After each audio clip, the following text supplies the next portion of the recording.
Polisi mengamankan 1.200 butir pil ekstasi dan 231 gram sabu dari seorang pengedar narkoba jaringan lapas Kerobokan Denpasar. Satres Narkoba Polresta Denpasar mengamankan seorang pengedar narkoba Ketut Agus Patriawan di kawasan Renon Denpasar 1 Februari lalu. Dari hasil penangkapan tersebut, polisi kemudian menggeledah rumahnya di perumahan Nuansa Kori Sading Mengwi.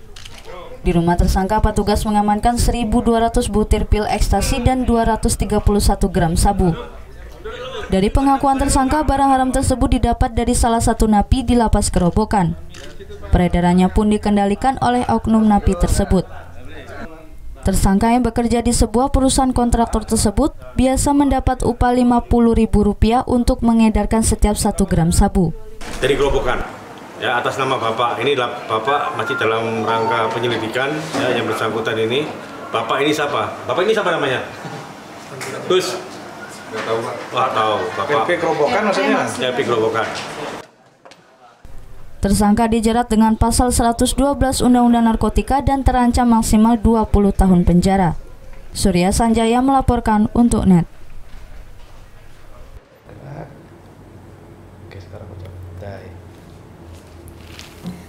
Udah selesai kan nontonnya? Nah, jadi jangan lupa buat like, komen, dan subscribe ya.